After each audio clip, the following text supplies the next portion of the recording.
வணக்கம்ப்பா. சிறு குழந்தைகள்லாம் காலையில் தூங்குங்க. அதுங்களுக்கு ஸ்கூலுக்கு போகணும், சீக்கிரமாக எந்திரிக்கணுங்கிறலாம் தெரியாது. நல்லா தூங்குவாங்க. அப்போ அவங்கள போய் தடாலடியாக தாயோ தகப்பனோ போய் அடித்து எழுப்புவாங்க, இல்லாட்டி திட்டி எழுப்புவாங்க, இதை ஒரு மாதிரி பேசி எழுப்புவாங்க. அப்போ அவங்களுக்கு மண்டை மூளையே ஒரு மாதிரி என்னடா அப்படின்னு மனசு விட்டு போயிடும்.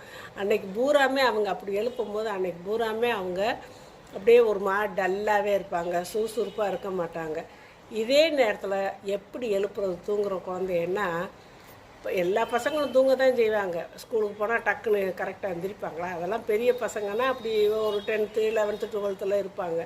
சின்ன பிள்ளைங்க அப்படி இருக்க மாட்டாங்க. ஒரு 8 9 படிக்கிற வரைக்கும் கூட அப்படி இருக்க மாட்டாங்க. அப்போ போய் தாயோ தகப்பனோ போய் பக்கத்தில் உட்காந்து அப்படியே தட்டி கொடுத்து தடவி கொடுத்து, என்னப்பா இன்னைக்கு ஸ்கூல் இருக்குல்ல, ஸ்கூலில் ஹோம்ஒர்க் முடிச்சிட்டியா, இன்னும் ஹோம்ஒர்க் இருக்கா அப்படின்னு கொளாராக பேசி தலையை கோதி விட்டு முதுகில் தட்டி கொடுத்து கை காலெலாம் அப்படியே தடவி விட்டு, இன்றைக்கி எந்திரிக்கலாமாப்பா, இன்றைக்கி ராத்திரி படிச்சியோ என்னமோ தெரியல, ஹோம்ஒர்க் முடிச்சியோ என்னமோ, இது முடிச்சிட்டின்னா நல்லாயிருக்கும் அப்படின்னா, இல்லை நான் முடிச்சிட்டேன்னுவாங்க.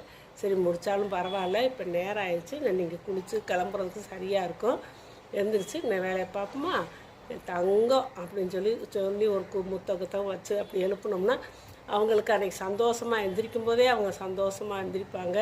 அன்றைக்கி பூரா நல்லா ஆக்டிவாக இருப்பாங்கப்பா.